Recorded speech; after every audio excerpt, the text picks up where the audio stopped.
আপনি যদি SEO expert হতে চান তাহলে এই ভিডিওটা আপনার পুরোটা দেখতে হবে এবং এই ভিডিওটা যদি আপনি দেখেন তাহলে আপনার আজকে থেকে শুরু করে আপনার মৃত্যু পর্যন্ত কোনো দিন আর কাউকে টাকা দিয়ে এসইও শিখতে হবে না, আর কারো কোর্স করে এসইও শিখতে হবে না, আর কোনো জায়গায় টাকা ইনভেস্ট করে এসইও শেখার কোনো ব্যাপার আপনার জীবনে আসবে না আপনার মৃত্যু পর্যন্ত, যদি আপনি এই ভিডিওটা পুরোটা দেখেন এবং আমি যা যা বলতেছি সব বুঝেন এবং সেই অনুযায়ী কাজকর্ম করেন।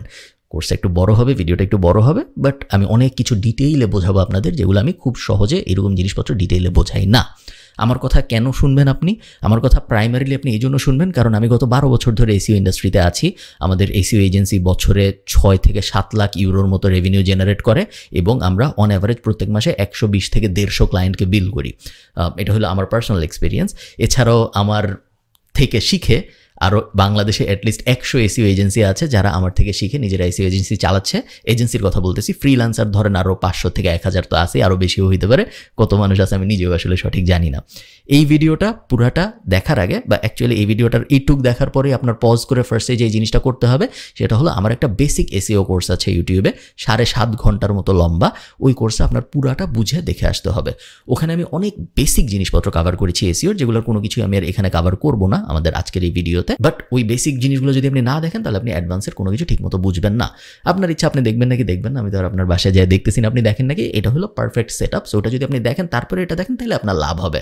আমি আরেকবার একটু বুঝাই বলি যে আপনি দেখেন বা না দেখেন এটা আমি ট্র্যাক করতে পারবো না, আমার ট্র্যাক করার ইচ্ছাও নেই। আপনি দেখলেও আমার কোনো লাভ নেই, না দেখলেও আমার কোনো লস নাই। বাট আমি চাই আপনি এই প্রগ্রেশনটা ফলো করেন, তাহলে আপনারই উপকার হবে।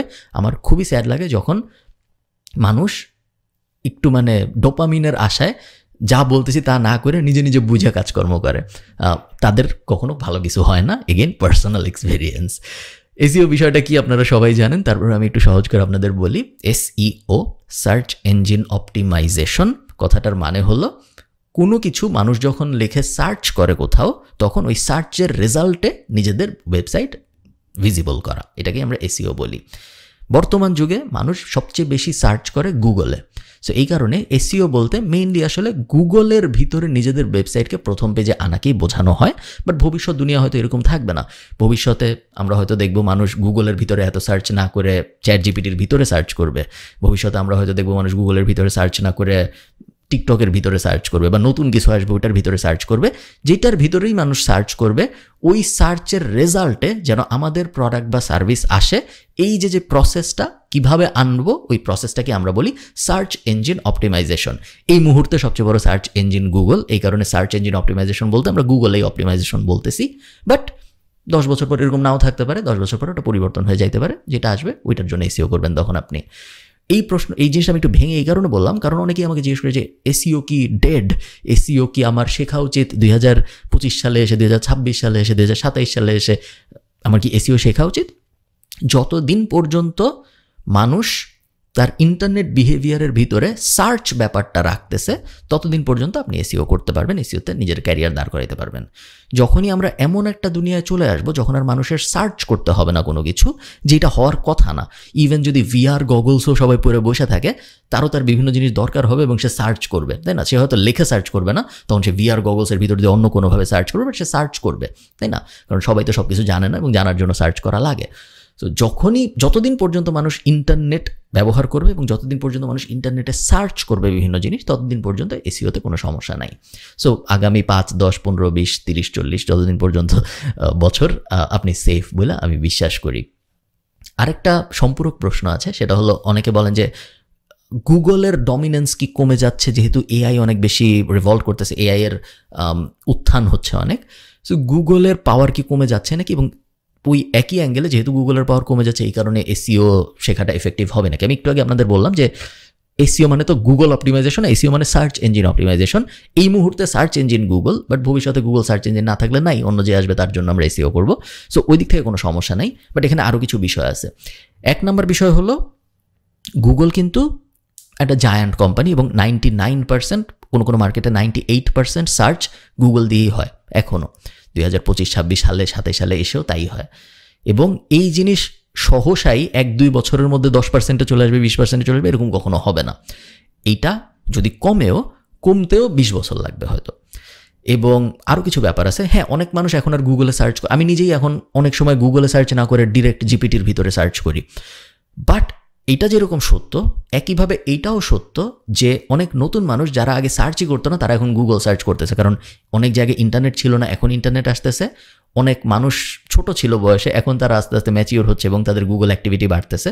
সো ধরেন 10 বছরের একটা বাচ্চা গুগলে কী বা সার্চ করবে, কিন্তু তার যখন 15 হবে, তার যখন 18 হবে, তখন তার গুগল সার্চের অ্যাক্টিভিটি বাড়বে এবং ওই কারণে কিন্তু গুগলে সার্চারের সংখ্যা কমতেছে না।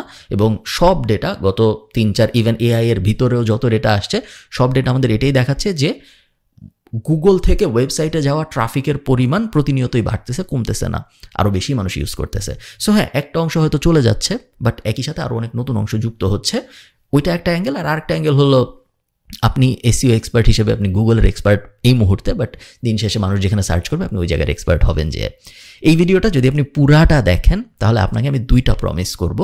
1 নম্বর প্রমিস হলো, আপনি যদি আমার কথা শুনে এই পুরা ভিডিওটা দেখেন তাহলে ভিডিওর শেষে যে আমি আপনাকে কিভাবে 3 মাসের মধ্যে আপনি এসইওতে নিজের একটা চাকরি শুরু করতে পারেন সেইটার ব্যাপারে কিছু জ্ঞান দিব। এবং ওই জ্ঞান যদি আপনি পুরোপুরি পালন করতে পারেন তাহলে আপনি গ্যারান্টিড 3 মাসের মধ্যে একটা চাকরি পাবেন এসইও ইন্ডাস্ট্রিতে। সেকেন্ড যে জ্ঞান আমি আপনাদের দিব সেটা হলো, ভিডিওর শেষে বলবো, সেকেন্ডটা একটু সারপ্রাইজ হিসেবে থাক। চলুন শুরু করা যাক। এসইওর জন্য আমাদের ফার্স্ট কাজ কি? এসইওর জন্য একদম ফার্স্ট কাজ হলো আপনার ইন্ডাস্ট্রি রিসার্চ বা অনেকে আমরা বলি কিওয়ার্ড রিসার্চ। কথাটার মানে আসলে কি, আমরা একটু রিয়েল লাইফের অ্যাঙ্গেলে চিন্তা করি তাহলে আপনাদের বুঝতে সুবিধা হবে। এসইও ব্যাপারটা হয় আসলে কিভাবে। একজন মানুষ যার একটা বিজনেস আছে সে আপনার কাছে আসবে, সে এসে আপনাকে বা আপনি তার কাছে যাবেন, আপনি তার কাছে যেয়ে বলবেন যে, বা সে আপনার কাছে এসে বলবে যে আমার একটা ওয়েবসাইট আছে, এই ওয়েবসাইটে আমি আমার ব্যবসা বাড়াইতে চাই। তুমি যেহেতু এসইও এক্সপার্ট, তুমি যেহেতু খালিদ ফারহানের বেসিক এসইও কোর্স পুরাটা দেখছো 7.5 ঘন্টার ভিডিও, তারপরে অ্যাডভান্সড এসইও কোর্স পুরাটা দেখছো ইউটিউবে, তুমি যেহেতু এসইও এক্সপার্ট, আমার এই ওয়েবসাইটটা নাও, আমার ব্যবসা বাড়ায় দাও। এসইও জিনিসটা কি? এসইও জিনিসটা ডিজিটাল মার্কেটিংয়ের ভিতরের একটা মার্কেটিং টুল। যেরকম ফেসবুক অ্যাড একটা মার্কেটিং টুল, টিকটক অ্যাড একটা মার্কেটিং টুল, একইভাবে এসইও একটা মার্কেটিং টুল। সো সে আপনাকে তার ওয়েবসাইট দিয়ে সে চলে গেল, মনে করেন সে ঢাকা আপনাকে ওয়েবসাইট দিয়ে গাজীপুর চলে গেছে, তার আর কোনো লেনাদেনা নাই। আপনার কাজ হলো ফার্স্ট এই বোঝা এসইও এই লোকটার জন্য পারফেক্ট মার্কেটিং ফিট নাকি না, এটা বোঝাটা খুব জরুরি এবং এটা ইন্ডাস্ট্রি রিসার্চের ফার্স্ট কাজ।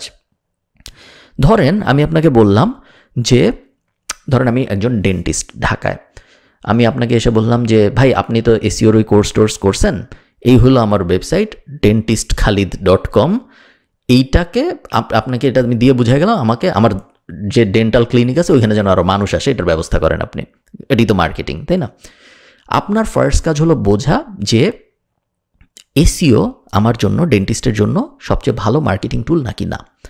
এটা আপনি কিভাবে বুঝবেন? এটা আপনি নিজের মার্কেটিং জ্ঞান ব্যবহার করে বুঝবেন। এসইও এক্সপার্ট যদি কেউ হয় যে মার্কেটিং বুঝে না, তার মানে সে আসলে এসইও এক্সপার্ট না, সে গাধা। কারণ এসইও তো মার্কেটিংয়ের একটা পার্ট। সো আপনি যদি মার্কেটিংই না বুঝেন, শুধু এসইও বুঝেন, তাহলে তো আপনার আর একটা রোবটের মধ্যে কোনো পার্থক্য নাই। সো ফার্স্টে আপনার যেটা করতে হবে, চিন্তা করতে হবে যে ওই লোকের এসইও ওই লোকের ডেন্টাল ক্লিনিকটা কই? ঢাকায়। ওকে, ঠিক আছে। ঢাকায় যখন একজনের ডেন্টিস্ট দরকার হয়, সে কিভাবে ডেন্টিস্ট খুঁজে? আপনি একটা কাগজ নেবেন, কাগজের ভিতরে আপনি লিখবেন, সে তার আশপাশের মানুষজনকে জিজ্ঞেস করে যে আমার একটা ডেন্টিস্ট লাগবে, কই পাবো, কার কাছে যাব? এটা 1 নাম্বার উপায়। 2 নাম্বার, সে মেজর যে হসপিটালগুলো আছে সেগুলায় যায়, হয়তো সে স্কোয়ার হাসপাতালে যায়, লাইবেইডে যায়, ইত্যাদি ইত্যাদি। এরপরে সে হয়তো আশপাশের ক্লিনিকগুলায় যায়, তার বাসার আশপাশে যেসব ক্লিনিক অ্যাভেলেবল আছে সেগুলোর কাছে যায়। এই মানুষটার, যার একজন ডেন্টিস্ট লাগবে, তার চিন্তাভাবনার কোনো পর্যায়ে কি এই পর্যায়ে আসে যে সে গুগলে যায় সার্চ দেয় ডেন্টিস্ট নিয়ার মি, তারপর যে গুগলে যে লিস্ট আছে ওখান থেকে সে ডেন্টিস্ট পিক করে? যদি উত্তর হয় না, তাইলে এই লোকের জন্য এসইও ভালো মার্কেটিং স্ট্র্যাটেজি না।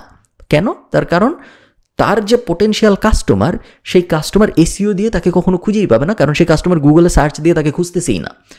সেই কাস্টমার যদি ফেসবুকে যায় এবং সে দেখে একটা ডেন্টাল চেক আপ ফ্রি, আজকে প্রত্যেক বৃহস্পতিবার ডেন্টাল চেক আপ ফ্রি, এরকম একটা ফেসবুক অ্যাড আমি দেখলাম, আমার তো একটা ডেন্টাল চেক আপ দরকার, আমি ভাবতেছি ওকে ঠিক আছে, আমি তাহলে ওই ফেসবুক অ্যাডটার উপর ক্লিক করি এবং তারপর ওখানে আমার ফোন নাম্বার দিয়ে সাইন আপ করে ফেলি। ওইটার কিন্তু কনভার্ট হওয়ার চান্স অনেক বেশি বাংলাদেশ মার্কেটের জন্য, কারণ বাংলাদেশ মার্কেটের স্টাইলটাই এমন যে ওই মার্কেটে যে ডেন্টিস্ট খুঁজতেছে সে গুগলে যাওয়ার আগে সে ওয়ার্ড অফ মাউথ দিয়ে খুঁজবে, অথবা সে ফেসবুক দিয়ে খুঁজবে, অথবা সে সোশ্যাল অ্যাঙ্গেল বা ট্র্যাডিশনাল হসপিটাল ওই অ্যাঙ্গেলে খুঁজবে। সো তার জন্য কিন্তু এটা ভালো মার্কেট ফিট হইল না। সো আপনার ফার্স্টেই এই ইন্ডাস্ট্রি রিসার্চ করে বুঝতে হবে যে কার জন্য এসইও এফেক্টিভ, কার জন্য এসইও এফেক্টিভ না। যার জন্য এসইও এফেক্টিভ না তার জন্য আপনি যতই এসইও করেন সে কোনোদিনও তার ক্লিনিকে আরও বেশি মানুষ আসবে না, এবং আরও বেশি মানুষ যদি তার ক্লিনিকে না আসে তার মানে হলো আপনি ফেল করছেন মার্কেটার হিসেবে। আপনি যতই অপটিমাইজ করেন, হ্যান করেন, ত্যান করেন, তার ক্লিনিকে মানুষ আসছে যদি বেশি তার মানে আপনার কাজে কাজ হয়েছে, যদি না আসে তার মানে আপনার কাজে কাজ হয় নাই, সিম্পল হিসাব। এবং এই ক্ষেত্রে এসইও দিয়ে তার কাজে কাজ হবে না। সো এসইও তার জন্য আমরা করবো না, তাকে আমরা শুরুতেই বুঝাবো যে না, এই কারণে আমার মনে হচ্ছে যে এসইও তোমার জন্য ভালো মার্কেটিং অ্যাক্টিভিটি না, তোমার ওই জিনিস করা উচিত এসইও না করে। এখন মনে করেন এরকম না, মনে করেন খুব ভালো একটা মার্কেট ফিট হয়েছে এবং এসইওই ওই লোকের জন্য ভালো স্ট্র্যাটেজি বলে আপনার মনে হয়েছে, তখন আমাদের ফার্স্ট কাজ কি? তখন আমাদের ফার্স্ট কাজ হলো নিজেদের ব্রেইন ব্যবহার করে একটা লিস্ট করা কিওয়ার্ডের, যেই লিস্টগুলা মানুষ টাইপ করবে বলে আমার মনে হয়। সো আমরা একটা এক্সাম্পল দিই, robbieburkelectrical.ai এই ওয়েবসাইটে আমি আছি এখন। মনে করেন এই লোক আমার কাছে আসছে, এসে বলছে যে এই হলো আমার ওয়েবসাইট, সেম ডেন্টালের এক্সাম্পলটা, এই হলো আমার ওয়েবসাইট, আমি একজন ইলেকট্রিশিয়ান, আমি চাই আরও কাজ পাইতে। তুমি এখন যেহেতু মার্কেটিং বুঝো, তুমি এসইও করো না, যেমন চাই তাই করো, আমার ফোন যেন আরও বেশি রিং হয় এবং আমি যেন আরও ইলেকট্রিশিয়ানের কাজ পাই, সিম্পল। তো আমি ফার্স্টে ওনার ওয়েবসাইটে যাবো, বাট কিন্তু উল্টাও হইতে পারে, আপনি ওনার কাছে যায় বলতে পারেন যে আমি অনেক এসইও বুঝি, তোমার ওয়েবসাইটে সব ডিটেল আমাকে দাও, আমি তোমার ফোন রিং হওয়ার ব্যবস্থা করতেছি, বা তুমি যেন আরও ইলেকট্রিশিয়ানের কাজ পাও এটার ব্যবস্থা করতেছি। সো দুই অ্যাঙ্গেল থেকে এটা হয়, অনেকে এভাবেও যায়, অনেকে ওইভাবেও আসে। ফ্রিল্যান্সাররা সাধারণত পায়, যারা বিজনেস চালায় তারা সাধারণত যায় খুঁজে আনে ক্লায়েন্ট। তো ফার্স্টে আমরা যে কাজটা করবো ইন্ডাস্ট্রি রিসার্চে, সেটা হলো আমরা বোঝার চেষ্টা করবো কী লিখে মানুষ সার্চ দিলে এই রেজাল্টটা আসলে লাভ হয়। ধরেন আমি একটা বিড়ালের খাবারের বিজনেস চালাই, biraleerkhabar.com, এটা হলো আমার ওয়েবসাইট। এখন একজন মানুষ সার্চ দিল ওয়েদার টুডে, আজকের ওয়েদার কেমন, আজকের আবহাওয়া কেমন, এটা লিখে সে গুগলে সার্চ দিল। সার্চের রেজাল্টে সে biraleerkhabar.com পাইল। তার ওই রেজাল্টে ক্লিক করার চান্স কতটুক? শূন্যের কাছাকাছি।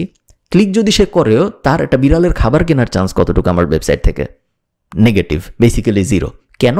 কারণ সে সার্চ করছে ওয়েদার কি আজকে এটা জানতে, তার সাথে তার বিড়ালের কোনো লেনাদেনা নাই, বিড়ালের খাবারের কোনো লেনাদেনা নাই। সো যতই আমি র্যাঙ্ক করি আমার কোনো লাভ হবে না, কারণ ওর সার্চ ইন্টেন্ট, ও যে জিনিস খুঁজতে চাইছে ওই জিনিস ও পায় নাই, ও উল্টা আরেকটা জিনিস পাইছে যে জিনিসের সাথে তার কোনো লেনাদেনা নাই। এখন আবার উল্টা করে আমরা চিন্তা করি, একজন ক্যাট ফুড লিখে সার্চ দিছে, সে যদি এই biraleerkhabar.com এই ওয়েবসাইটটা পায় তাহলে তার কেনার সম্ভাবনা কতটুক? তার ক্লিক করার সম্ভাবনা অনেক বেশি, এবং 100 জন যদি ক্লিক করে 2-3 জনের কেনার সম্ভাবনাও আছে, কারণ সে খুঁজতেছিলই এই জিনিস। সো ফার্স্টেই আমরা একটা লিস্ট বানাবো, যেই লিস্ট হবে একটা গ্রুপ অফ ওয়ার্ডের লিস্ট, যেগুলো লেখা আমাদের মনে হয় মানুষ সার্চ করবে এই বিজনেসকে। সো biraleerkhabar.com ওইটার জন্য হয়তো cat food near me, cheap cat food, good quality cat food for cats ইত্যাদি ইত্যাদি।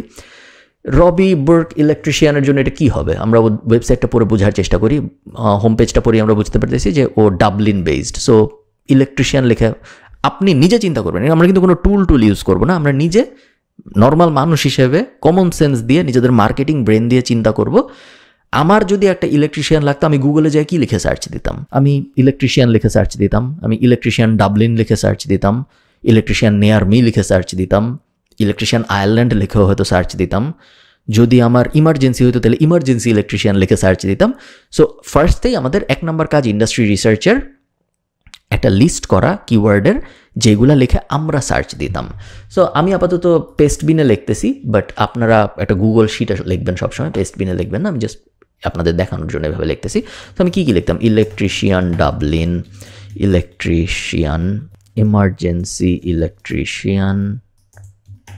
Electrician near me, electrician Ireland, এগুলোই তো আমি লিখতাম, তাই না? এরপরে আমি ওনার ওয়েবসাইটটা ঘাঁটবো বোঝার জন্য যে আর কি লেখা যায়, ওনার কী কী সার্ভিস আছে। ওনার ওয়েবসাইট যদি আমি ঘাঁটি, সো এমার্জেন্সি আছে, হাউস রিওয়ারিং আছে, হাউস রিপেয়ার আছে, সিকিউরিটি লাইটিং আছে, সেগুলোর প্রত্যেকটাই যদি আমার লাগতো আমি এগুলো লিখেও সার্চ দিতাম। সো আমার যদি হাউস রিওয়ারিং লাগতো তাহলে আমি ওটাই লিখতাম, হাউস রিওয়ারিং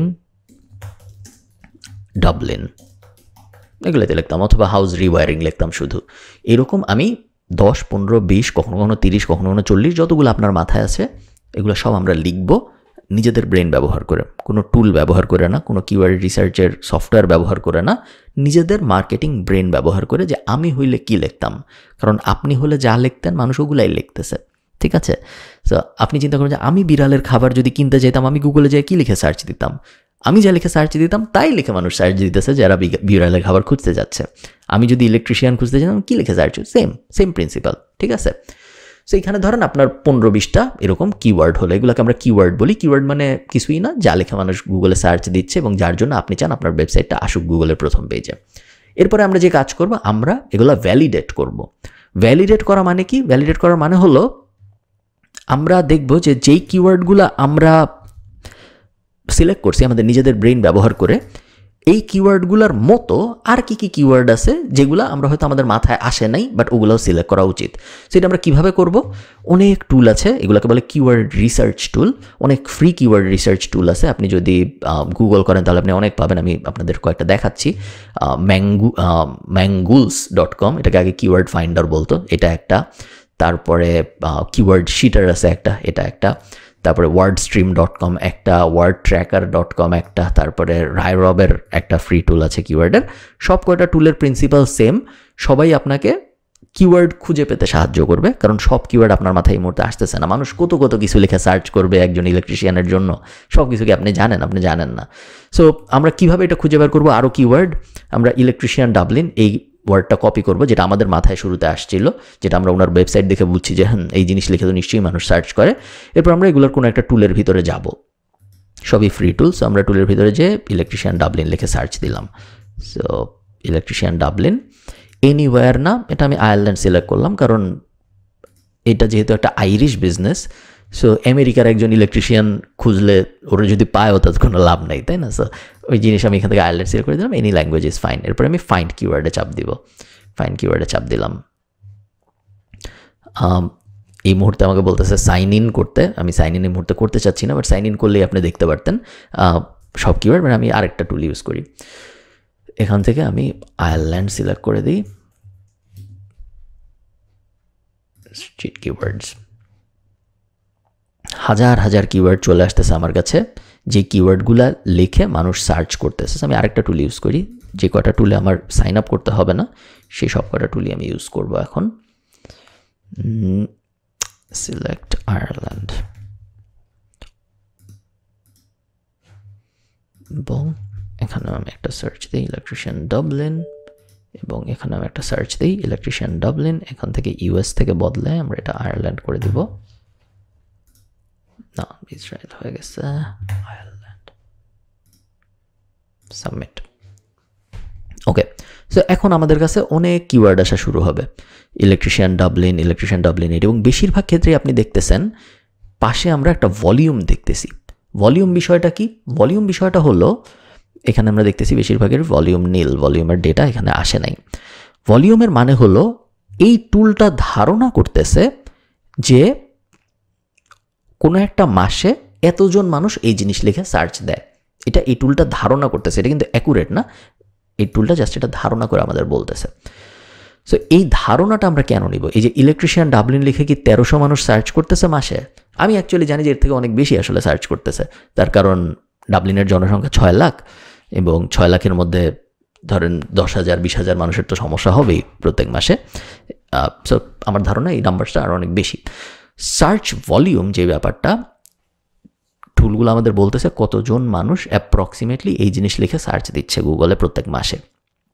এটাকে আমরা একটা সিগন্যাল হিসেবে ইউজ করবো, এটাকে আমরা অ্যাবসোলুট নাম্বার হিসেবে ইউজ করবো না, কারণ অনেক কিছুর উপর ভিত্তি করে এই নাম্বার বাড়ে কমে। যেমন ধরেন ঠান্ডার দিকে, আমি এই এক্সাম্পলটার ভিতরেই থাকি, ঠান্ডার দিনে এইটার সার্চ বেড়ে যায়, কারণ ঠান্ডার দিনে রেডিয়েটর লাগে, হিটার লাগে, ইত্যাদি ইত্যাদি, ইলেকট্রিশিয়ানের ডিমান্ড বেড়ে যায়।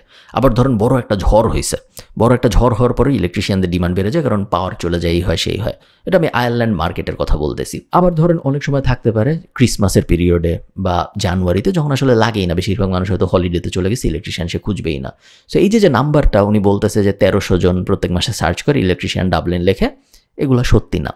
সো এগুলাকে আমরা শুধু সিগন্যাল হিসেবে ইউজ করব, এবং এগুলো আমরা অ্যানালাইজ করব বোঝার জন্য যে আমাদের কিওয়ার্ড লিস্টে আমরা কোনো কিছু মিস করে ফেলছি নাকি, যেগুলো এখানে আছে।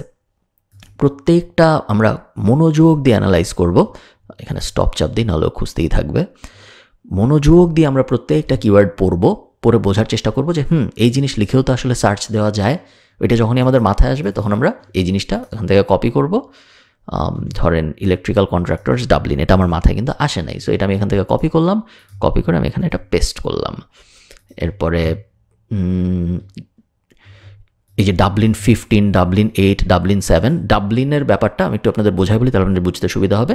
ঢাকায় যেরকম বিভিন্ন এলাকার বিভিন্ন নাম, ধরেন ঢাকার মধ্যে কি আছে, ধানমন্ডি, গুলশান, বনানী ইত্যাদি ইত্যাদি। আয়ারল্যান্ড ডাবলিনের ক্ষেত্রে মেইনলি আমরা নাম্বার দিয়ে বুঝাই। সো ডাবলিন 1, ডাবলিন 2, ডাবলিন 3 এইভাবে। সো এই কারণে সার্চগুলো ওরকম স্পেসিফিক হয়ে যায়, ডাবলিন 1, ডাবলিন 2, ডাবলিন 3 ইত্যাদি। So electrician Dublin 7, electrician Dublin 1, Dublin 2, এখানে অ্যাকচুয়ালি 1 থেকে শুরু করে 24 পর্যন্ত সবাই আসবে। সো এইভাবে আমি যদি 1 ঘন্টা 2 ঘন্টা 3 ঘন্টা সময় ব্যয় করি, আমার এখানে 100 থেকে 200 কিওয়ার্ডের একটা লিস্ট হয়ে যাওয়ার কথা, যে কিওয়ার্ড লিস্ট নিয়ে আমি কনফিডেন্ট যে হ্যাঁ এই জিনিসগুলো লেখেই আসলে মেজরিটি অফ মানুষ সার্চ করে, এবং এই 100 কিওয়ার্ড যদি আমি কাভার করতে পারি বা 50 কিওয়ার্ডের জন্য যদি আমি র্যাঙ্ক করতে পারি গুগলের প্রথম পেজে, মোটামুটিভাবে আমি ধারণা করতে পারি যে একটা কিওয়ার্ড লিখে কত মানুষ সার্চ করে এটা তো আমি কখনো বুঝবো না, বাট অ্যাভারেজ আমি ধরে নিতে পারি 100 কিওয়ার্ড যদি আমি টার্গেট করি র্যাঙ্ক করার জন্য গুগলের প্রথম পেজে, এর মধ্যে যদি 50টা র্যাঙ্ক করে গুগলের প্রথম পেজে, অ্যাপ্রক্সিমেটলি ওই বিজনেসে 50% ভিজিবিলিটি বাড়বে। এখন যদি 100 মানুষ আসতো, তাহলে সামনের মাস থেকে 150 মানুষ আসবে। তার কারণ এই এতগুলো কিওয়ার্ড আমি গুগলের প্রথম পেজে আসছি এত ভালো ভালো কোয়েরির জন্য, সো এইগুলো নিশ্চয়ই সার্চ হবে, এগুলোর থেকে মানুষ ট্রাফিক ওয়েবসাইটে যাবে এবং ওয়েবসাইটের থেকে মানুষ কনভার্ট হবে। এগুলো আমাদের বেসিক প্রিন্সিপাল কিওয়ার্ড রিসার্চের।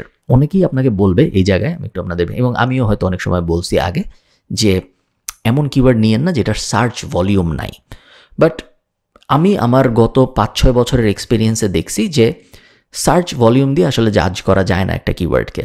প্রথমত টুলগুলো কখনোই অ্যাকুরেট হয় না। সো টুলগুলো যেহেতু অ্যাকুরেট হয় না, সো সার্চ ভলিউমের যে ব্যাপারটা ওরা বলতেছে ওগুলো কখনোই সত্য না। সেকেন্ড, নিজেদের মার্কেটিং ব্রেইন এর থেকে অনেক বেশি ইম্পর্ট্যান্ট। আমার যদি মনে হয় যে একটা জিনিস লেখা আমি হইলে সার্চ করতাম, দুনিয়ার সব টুল যদি বলে যে না এটা লিখে কেউ সার্চ করে না, এটা সার্চ ভলিউম 0, তারপরেও আমি ওটার জন্য র্যাঙ্ক করার চেষ্টা করব, কারণ আমার মার্কেটিং ব্রেন বলতেছে, আমার কমন সেন্স বলতেছে যে হ্যাঁ ওটা নিয়ে ওটার জন্য আমার কিওয়ার্ড টার্গেট করা উচিত। ঠিক আছে, সো এই হলো আমাদের কিওয়ার্ড রিসার্চের ফার্স্ট স্টেপ, এবং এই পুরা জিনিসটা আমরা অ্যাটলিস্ট 7-8 ঘন্টা লাগে একটা ভালো কিওয়ার্ড রিসার্চ করার জন্য। এখানে আরেকটা বিষয় আছে যে বিষয়টা আপনাদেরকে না বললে অসম্পূর্ণ হয়ে যাবে। সো মনে করেন আপনি এখানে অনেকক্ষণ ধরে ঘাটাঘাটি করছেন, অনেক রিসার্চ করছেন, রিসার্চ করে আপনি 100 কিওয়ার্ড পাইছেন, যে 100 কিওয়ার্ড নিয়ে আপনি মোটামুটি হ্যাপি। নেক্সট আরেকটা কাজ আপনার করতে হবে পরের স্টেপে যাওয়ার আগে এসইওর, সেটা হলো কম্পিটিটরগুলোকে একটু দেখা। সো রবি মর্ক ইলেকট্রিশিয়ানের কম্পিটিটর কারা হবে? আমি ইলেকট্রিশিয়ান ডাবলিন লিখে যদি সার্চ করি, অন্য যারা আসতেছে তারাই তো কম্পিটিটর, তাই না? সো ইলেকট্রিশিয়ান ডাবলিন আই, এটা একটা কম্পিটিটর, এটা একটা কম্পিটিটর, এটা একটা কম্পিটিটর, এটা একটা কম্পিটিটর, এটা একটা কম্পিটিটর, এগুলোর অনেকগুলোই আমার ক্লায়েন্ট। কোনগুলো আমার ক্লায়েন্ট আমি আপনাকে বলবো না। তো কম্পিটিটরগুলোকে আমরা ওপেন করব। কম্পিটিটরগুলোকে আমরা ওপেন করার পরে আমরা ফার্স্টে যে জিনিসটা করব, কম্পিটিটরদের নাম কপি করব, এবং তারপরে কোনো একটা কিওয়ার্ড রিসার্চ টুলে এই কম্পিটিটরটাকে পেস্ট করে আমরা দেখব যে ওনারা কী কী কিওয়ার্ডের জন্য অলরেডি র্যাঙ্কড। সো দেখি আমরা এখান থেকে পাওয়া যায় নাকি এটা। আমরা কয়েকটা টুল ইউজ করব। সো আমরা যদি বাই ডোমেইনে চাপ দিই এবং এখানে এসে আবার সবই কিন্তু ফ্রি টুল আমরা ইউজ করতেছি, কোনো পেইড টুল আমরা ইউজ করছি না, কারণ পেইড টুল আসলে ইউজ করা লাগে না বেশিরভাগ সময়। অ্যানালাইজ ডোমেইন, এখান থেকে আমরা এবার ওয়েবসাইটের ইউআরএলটা দিব, এখানে সার্চ, তিনটাই এনাফ, আর লাগবে না, তিনটার থেকে আমরা এনাফ আইডিয়া পাবো। সো ওই ওয়েবসাইটটা southdublinelectrician.ai, এই ওয়েবসাইটটা এই মুহূর্তে এই কিওয়ার্ডগুলোর জন্য র্যাঙ্ক করে আসে গুগলে। এবং এই টুলটা বলতেছে, আচ্ছা এই টুলটা এখনো কিছু বলে নাই। সো দেখি মোর ফ্রি টুলসের ভিতরে ডোমেইন অ্যানালাইজার টাইপ কিছু আছে নাকি।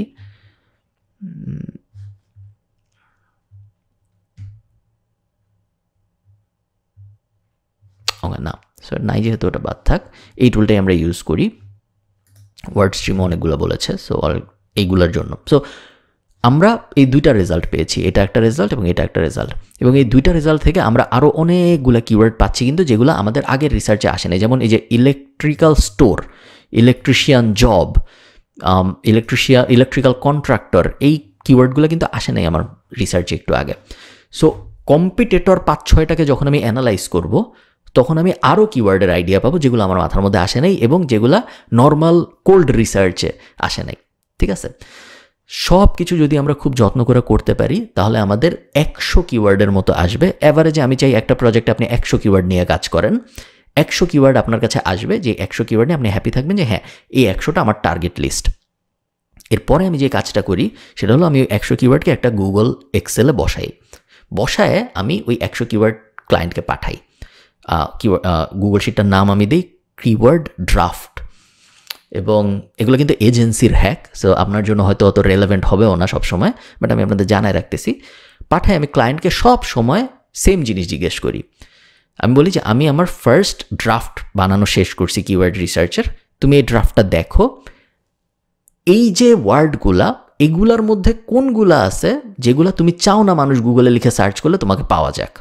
আমি তো ওনাকে বলি যে এই লিস্টটার ভিতর থেকে যেগুলো তুমি চাও না র্যাঙ্ক করতে ওগুলো সরায় ফেলো, তুমি সরায় ফেলে আমাকে নতুন লিস্ট পাঠাও। ওনাকে আমি সরায় ফেলার কাজ দিই ফার্স্টে, এবং ওনাকে আমি আরেকটা জিনিস বলি ক্লায়েন্টকে যে এমন কোনো ওয়ার্ড কি আছে যেটা এই লিস্টের ভিতরে থাকা উচিত ছিল কিন্তু এখন নাই।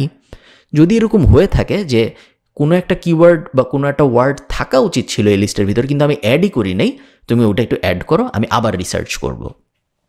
এটা আমি বললাম, ক্লায়েন্টকে মেইল করি, ক্লায়েন্ট তারপরে কিছু কিওয়ার্ড সরায় ওই 100-র ভিতর থেকে নতুন কিছু যুক্ত করে। যেহেতু উনার বিজনেস, উনি অনেক ভালো জানে যে হ্যাঁ মানুষ এগুলো লিখে সার্চ দেয়, যেগুলো আমি আপনি কোনোদিন জানবো না যে মানুষ এগুলো লিখে সার্চ দেয়।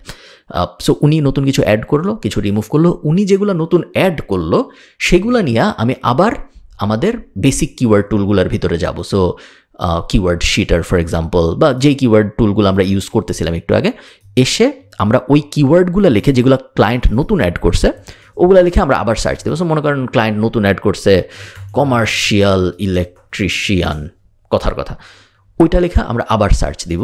সার্চ দিয়ে আমরা দেখবো যে এখন নতুন আর কি পাওয়া যায়। ক্লায়েন্ট তো একটা বলছে, ওই অ্যাঙ্গেলের আর কি পাওয়া যায়। সো এই কিওয়ার্ড টুলগুলো আমাদের ওই অ্যাঙ্গেলের আরও 20টা দিবে, বা আরও 30টা দিবে, বা আরও 50টা দিবে, ওগুলো সব আমরা অ্যাড করবো আমাদের এক্সেলে। এই জিনিস ব্যাক অ্যান্ড ফোর্থ 2-3 বার ক্লায়েন্টের সাথে করার পরে আপনার একটা 100 কিওয়ার্ডের লিস্ট হবে। 100ই হইতে হবে, জরুরি না 150 হইলেও কোনো সমস্যা নেই, বাট আমি চাই 100-র কম না হোক। লিস্ট হবে, যেই লিস্টটা নিয়ে আপনি 100% হ্যাপি, এবং আপনার মনে হবে যে হ্যাঁ এই 100 কিওয়ার্ডের জন্য যদি আমি গুগলের প্রথম পেজে আসতে পারি বা চ্যাট জিপিটির প্রথম পেজে আসতে পারি 10 বছর পরে যায়, তাহলে আমার একটা কাজ হবে, আমার ক্লায়েন্টের অ্যাকচুয়াল বিজনেস বাড়বে। কারণ মানুষ এগুলো লিখে সার্চ করে, আমি এগুলো লিখে সার্চ করলে আসি, তার মানে মানুষ আমার ওয়েবসাইটে আসবে এগুলো লিখে সার্চ করে। যারা আসবে তাদের মধ্যে থেকে তো অনেকেই কনভার্ট হবে, তাদের মধ্যে অনেকেই ফোন দিবে, কিনবে, ইত্যাদি ইত্যাদি। এই হলো আমাদের প্রপার কিওয়ার্ড রিসার্চ প্রসেস। অন্য যত গুরু আইসেই আপনাকে বলুক যে না এই টুল ইউজ করতে হবে, এই ফর্মুলা ইউজ করতে হবে, এই রিসার্চ ইউজ করতে হবে, এই হ্যান করতে হবে, ত্যান করতে হবে, কারো কথা কোনো শোনার দরকার নেই। আমি একদম বাস্তব এক্সপিরিয়েন্স থেকে আপনাদের বলতেছি, এই জিনিস আমি অন অ্যাভারেজ প্রত্যেক দিনই করি, ঠিক আছে, এবং আমাদের ক্লায়েন্টরা বেশ ভালো ভালো রেজাল্ট পায়। সো আপনি যদি এই পদ্ধতি মেনে আপনার দিকে করেন, আপনার ক্লায়েন্টের ডিসস্যাটিসফ্যাকশন আসবে না কখনো। ওকে, চলো আমরা পরবর্তী স্টেপে যাই। আচ্ছা, আপনার কিওয়ার্ড রিসার্চ বা আপনার ইন্ডাস্ট্রি অ্যানালাইসিস করা শেষ, আপনি ক্লায়েন্টকে ড্রাফট পাঠাইছেন, ক্লায়েন্ট ড্রাফট অ্যাপ্রুভ করছে, এবং আপনার কাছে এখন একটা গুগল শিটের মধ্যে, একটা এক্সেল ফাইলের মধ্যে 100-150 গ্রুপ অফ ওয়ার্ডস আছে বা কিওয়ার্ডস আছে যেগুলোকে আমরা গুগলের প্রথম পেজে আনতে চাই একটা পার্টিকুলার ওয়েবসাইটের জন্য। এ পর্যন্ত আমাদের কাজ শেষ। এখন আমাদের নেক্সট স্টেপটা আর কিছুই না বাট ট্র্যাকিং সেট আপ করা। এসইওকে আমরা সবসময় 5 ভাগে ভাগ করি। আমাদের এজেন্সিতে যারা কাজ করে তাদেরকে আমি সবসময় বলি যে এসইওকে আমরা 5 ভাগে ভাগ করব।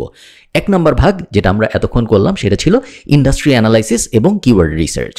সেকেন্ড ভাগ যেটা আমরা এখন করব আজকের এই পার্টটুকের ভিডিওতে, সেটা হলো সেটিং আপ ট্র্যাকিং কেন সেট আপ করতে হবে? তার কারণ একজন ভালো এসইও করতে পারতেছে নাকি পারতেছে না এটা বোঝার 2টা উপায় আছে।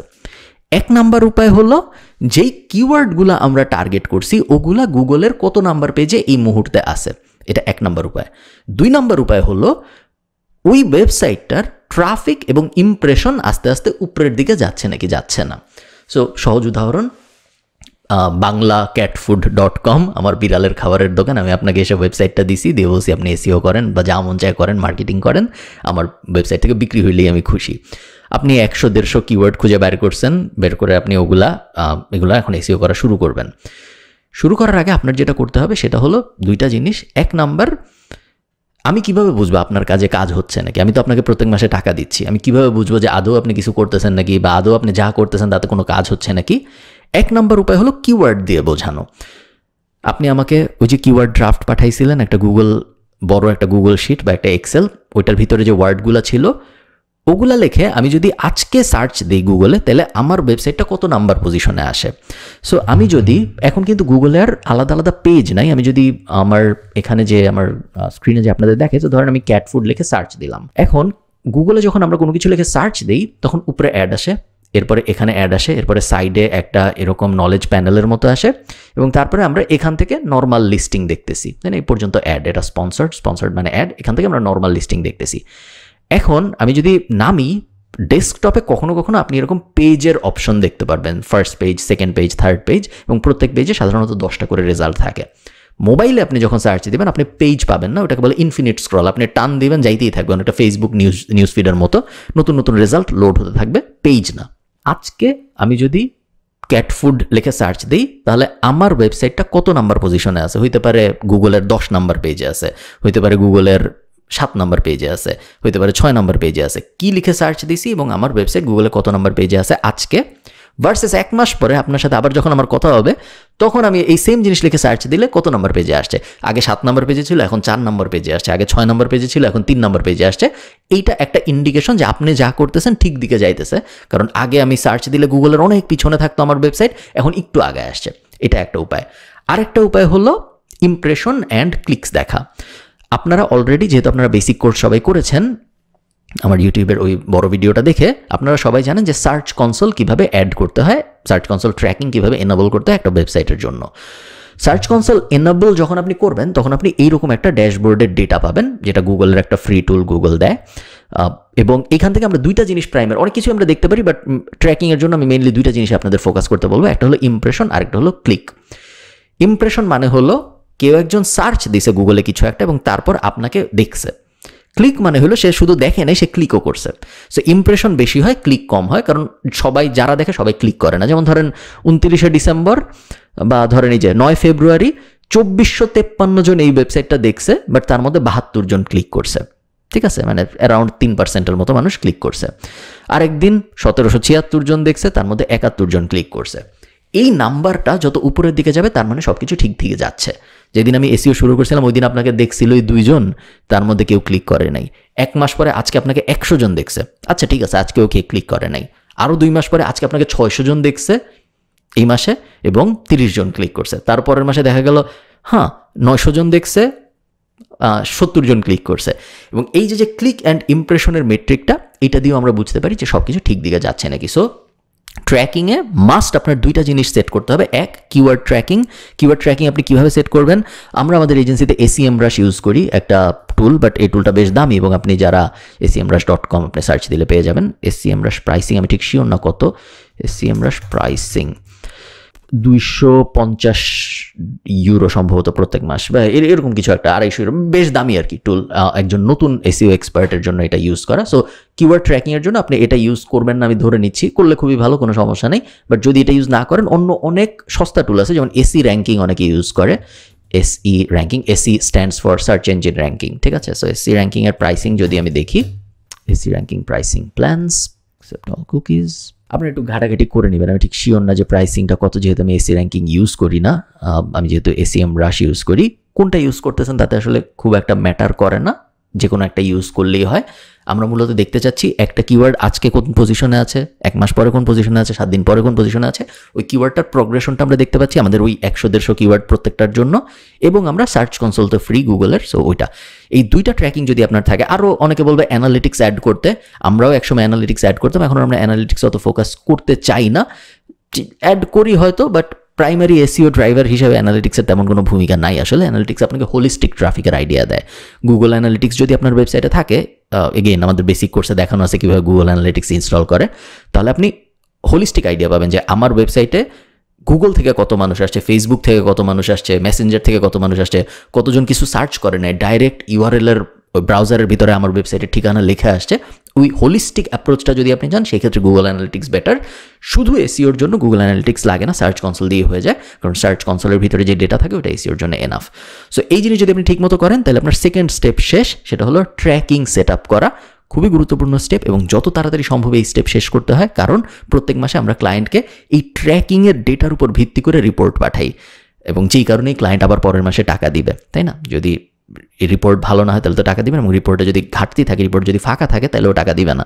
সো যত তাড়াতাড়ি সম্ভব কিওয়ার্ড রিসার্চ শেষ করা এবং তারপরে যত তাড়াতাড়ি অ্যাজ সুন অ্যাজ ক্লায়েন্ট কিওয়ার্ডের রিসার্চটা অ্যাপ্রুভ করে দিছে, সাথে সাথে আপনার ফার্স্ট কাজ হবে ট্র্যাকিংটা ইমিডিয়েটলি সেট আপ করে ফেলা। ঠিক আছে, এর পরের ভিডিওতে যাই, চলেন। সো আমাদের ইন্ডাস্ট্রি রিসার্চ করা হয়ে গেল এবং আমাদের কিওয়ার্ড রিসার্চ শেষ হয়ে যাওয়ার পরের স্টেপ যেটা ছিল যে ট্র্যাকিং সেট আপ করা, সার্চ কনসোল সেট আপ এবং কিওয়ার্ডগুলো ট্র্যাক করা যায় যেন পজিশন, ওগুলো আমাদের হয়ে গেছে। নেক্সট স্টেপ যেটা থার্ড স্টেপ, আমরা বলছিলাম না এসইওর 5টা স্টেপ আছে, থার্ড স্টেপ যেটা সেটা হলো গিয়ে technical audit and fixes. Technical audit এবং ফিক্সেস কিভাবে করতে হয় এটা বিস্তারিত, ওই যে 7.5 ঘন্টার ভিডিও, ওটার মোটামুটি 2-3 ঘন্টাই গেছে আসলে টেকনিক্যাল অডিট বিষয়ে কথাবার্তা বলে, হয়তো আরও বেশি। সো টেকনিক্যাল অডিট নিয়ে আমরা আজকে অত কথাবার্তা বলবো না, আমি জাস্ট আপনাদের কিছু টুল দেখাই যে কিভাবে আপনি খুব সহজেই টেকনিক্যাল অডিটের কাজগুলো করতে পারবেন।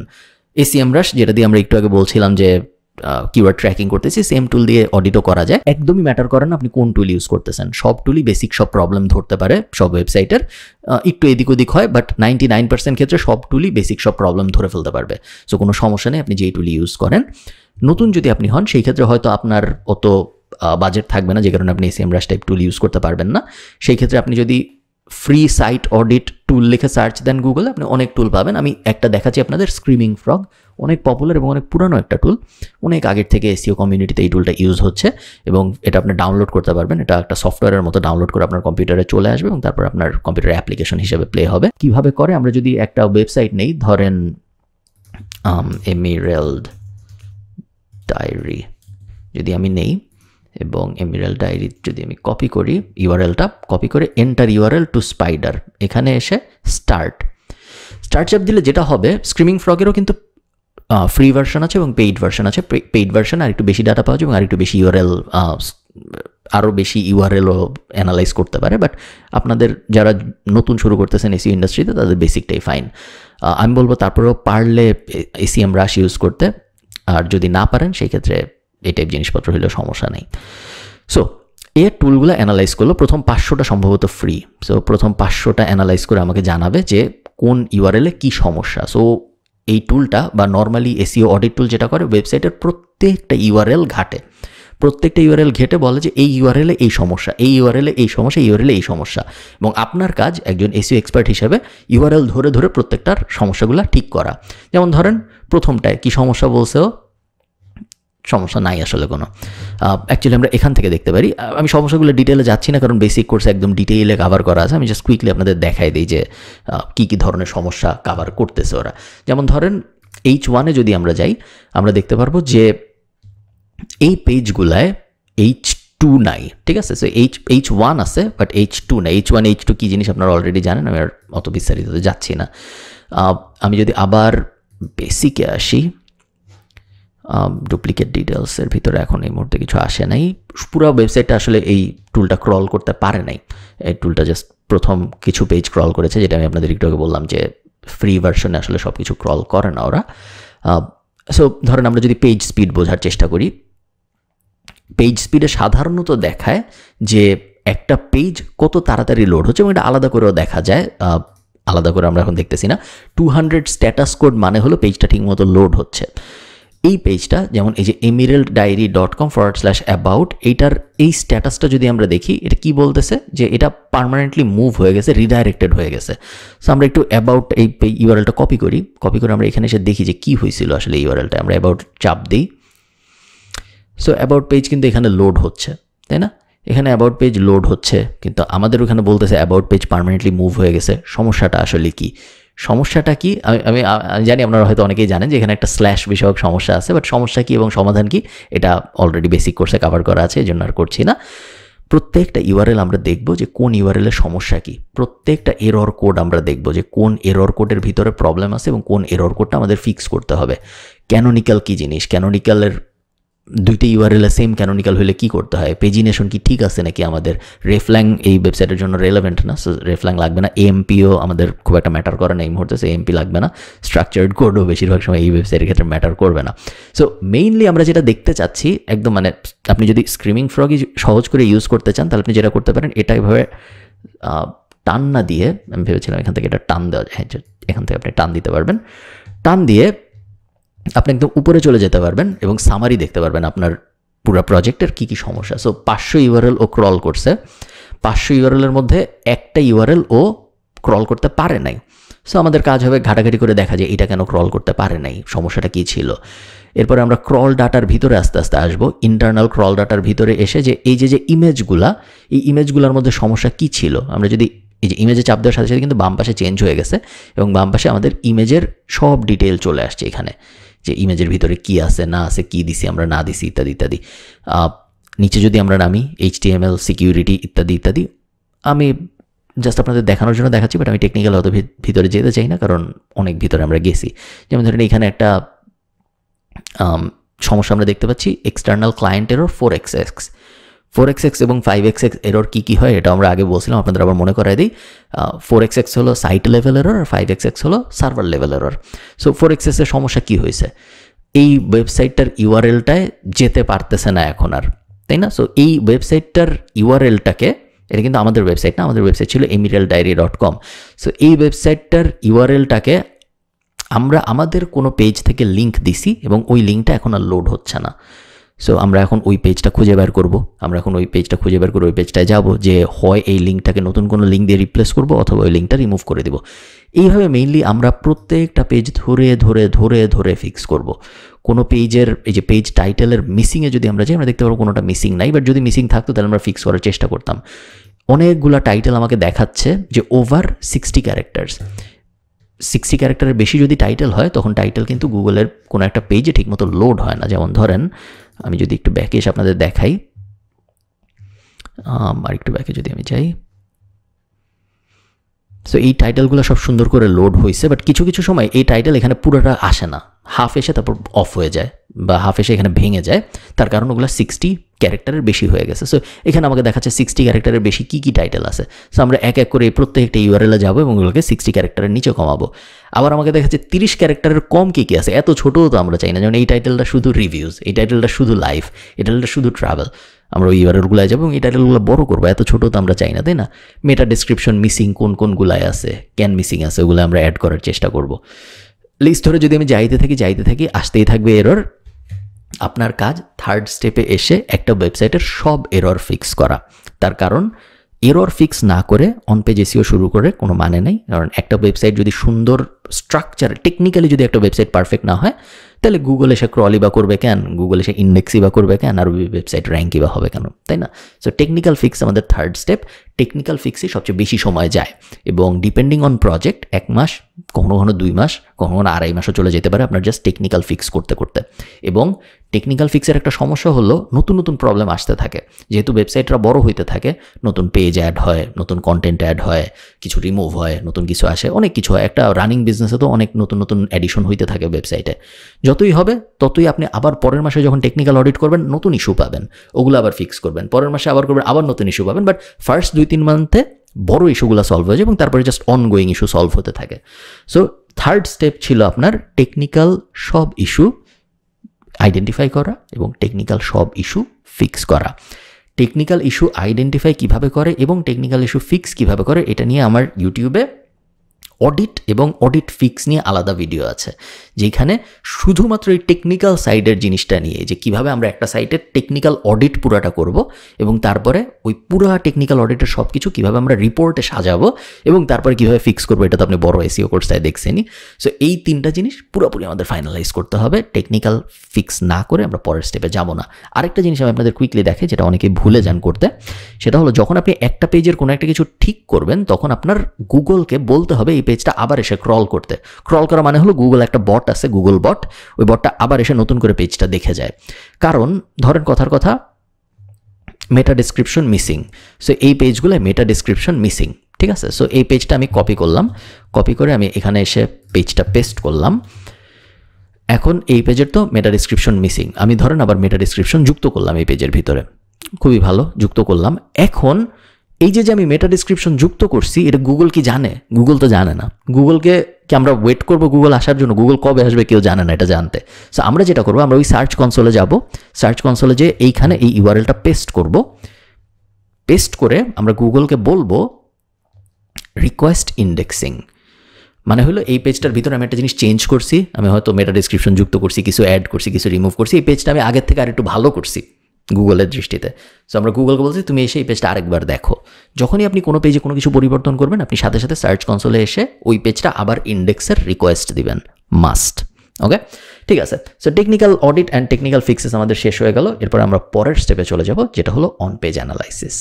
আচ্ছা, আমাদের টেকনিক্যাল অডিট করা শেষ এবং টেকনিক্যালি ওয়েবসাইটটা মোটামুটি সর্টেড আমরা ধরে নিচ্ছি, কারণ আমরা 1 মাস বা 1.5 মাস সময় নিয়ে, ছোট ওয়েবসাইট যদি হয় তাহলে 1 সপ্তাহ বা 1.5 সপ্তাহ সময় নিয়ে ওই ওয়েবসাইটটা টেকনিক্যালি পুরোপুরি সর্ট করে ফেলছি। টেকনিক্যালি মেজর আর কোনো সমস্যা নাই ওই ওয়েবসাইটের ভেতরে। টেকনিক্যালি সব কিছু সলভ করে ফেললে কি ওই ওয়েবসাইটের র্যাঙ্কিং ইমপ্রুভ করবে?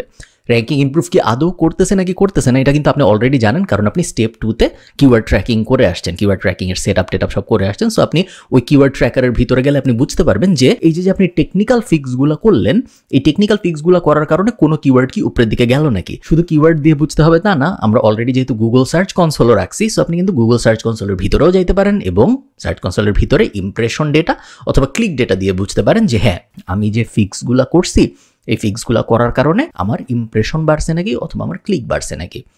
টেকনিক্যাল পর্যন্ত গেল। নেক্সট স্টেপটা হলো ইউআরএল ম্যাপিং, যেটা আমাদের অন পেজ এসইওর প্রাইমারি ড্রাইভার। এবং আপনারা যদি আমার স্ক্রিনের দিকে তাকান, আপনারা দেখবেন যে আমি একটা গুগল শিট ওপেন করে রেখেছি এবং এই শিটটা আপনারা আপনাদের এন্ডে কপি করে নিন যদি আপনারা সেম ফরম্যাট ইউজ করতে চান। এই ফরম্যাট আমি চাই সবসময় আমাদের এজেন্সিতে যারা এসইওর কাজকর্ম করছেন তারা এই ফরম্যাটটা ব্যবহার করুক। নিজের প্রজেক্টে যখন আপনি কাজ করবেন, মনে করেন আপনার নিজেরই একটা ই কমার্স ওয়েবসাইট বা আপনার নিজেরই একটা ব্লগ, সেটার আপনি এসইও করতেছেন, সেই ক্ষেত্রে এত অর্গানাইজেশন খুব একটা ম্যাটার করে না। নিজের মাথার মধ্যেই হয়তো অনেক কিছু থাকে, বা আজকে এটা করলাম কালকে ওটা করলাম, অর্গানাইজ থাকাটা খুব জরুরি না।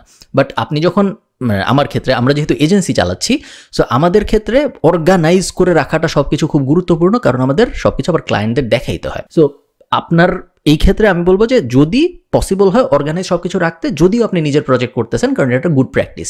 এতে করে যেটা হবে, আপনি ইভেনচুয়ালি যদি কোনো এসইওর চাকরিতে ঢুকেন ন্যাশনালি বা ইন্টারন্যাশনালি, বা কোনো ফ্রিল্যান্স গিগে ঢুকেন, বা কোনো ধরনের এসইও জিনিসপত্রের কাম অ্যাক্রসে আসেন, সেই ক্ষেত্রে এই যে অর্গানাইজেশন করার প্র্যাকটিসটা এটা আপনাকে হেল্প করবে। সো আমরা একটু বুঝি আমরা কি করতেছি। অন পেজ আপনারা সবাই পারেন, যেহেতু আপনারা বেসিক কোর্স করে আসছেন। সো আমরা অন পেজের বেসিকে থাকবো না, আমরা জাস্ট আর্কিটেকচারটা এবং আমাদের থট প্রসেসটা বোঝার চেষ্টা করবো, অন পেজে আসলে আমরা কি করার চেষ্টা করতেছি। সো এইখানে আমাদের আসবে ইউআরএল। অ্যাকচুয়ালি কিওয়ার্ডটা আমি আগে রাখি এবং ইউআরএলটা আমি পরে রাখি। কিওয়ার্ডের লিস্টে আপনার থাকবে সব কিওয়ার্ড, যেই কিওয়ার্ডগুলো আপনি আপনার কিওয়ার্ড রিসার্চ স্টেজে পাইছিলেন। সো ধরেন কথার কথা, আমাদের কিওয়ার্ড রিসার্চ স্টেজে ধরেন আমরা পেয়েছি, আমি একটা কিওয়ার্ড নেই তাহলে আপনাদের বোঝাতে সুবিধা হবে আমার। মনে করেন আমি পেয়েছিলাম, ধরেন কথার কথা এইটা আমার ওয়েবসাইট emeralddiary.com, এবং সো এইটা একটা ক্লায়েন্ট আমাকে দিছে এই ওয়েবসাইটে দিয়ে বলছে হ্যাঁ এটা তুমি র্যাঙ্ক করাও, আমার বিজনেস দরকার। সো এই ওয়েবসাইটের একটা কিওয়ার্ড ধরেন আমি আমার কিওয়ার্ড রিসার্চ করে, যেভাবে আমরা কিওয়ার্ড রিসার্চ করা শিখেছি যে একটা কিওয়ার্ড হলো আইরিশ পিকআপ লাইন্স। সো আমি যে 100 বা 150 কিওয়ার্ডের লিস্ট করছি, ওই লিস্টটার মধ্যে একটা হবে Irish pickup lines. First step হলো আপনার ওই 100 কিওয়ার্ড বা 150 কিওয়ার্ডের লিস্টটা এই কলামেতে পুরো প্রিপেস্ট করে দেওয়া, ঠিক আছে। সেকেন্ড কাজ হলো এই কিওয়ার্ডটার জন্য আমি ওয়েবসাইটের কোন ইউআরএলটা র্যাঙ্ক করতে চাই সেই ইউআরএলটা এখানে পেস্ট করা।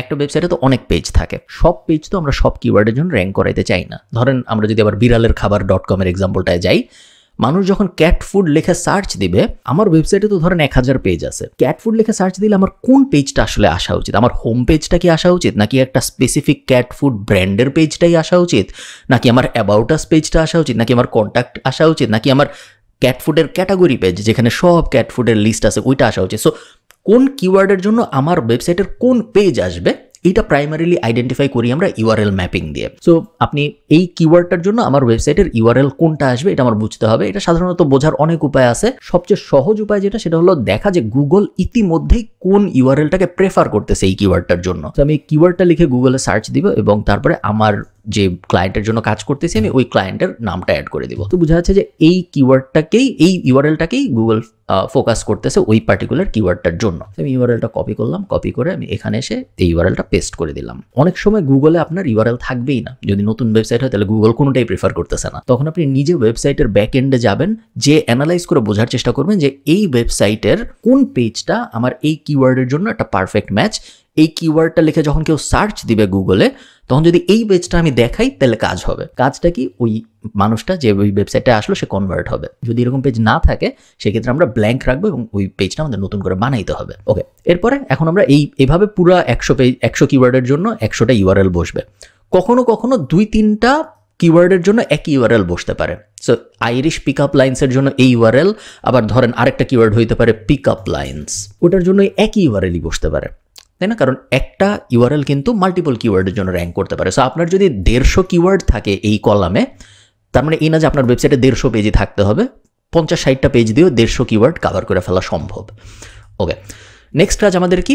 নেক্সট কাজ আমাদের হলো বেসিকগুলো ফার্স্টে এনশিওর করা। বেসিকগুলো কি কি? আমরা বেসিক এসইও কোর্সে সব কিছু করছি, আমরা অত ডিটেইলে যাব না, বাট আমরা দেখব এই কিওয়ার্ডটা এই আর্টিকেলের টাইটেলে আছে নাকি। সো টাইটেলে কি এই কিওয়ার্ডটা আছে? আমরা যদি এটা ক্লোজ করি, হ্যাঁ টাইটেলে এই কিওয়ার্ডটা আছে, আইরিশ পিক আপ লাইন্স, এটা হলো আমার কিওয়ার্ড, এটা টাইটেলের মধ্যে আছে।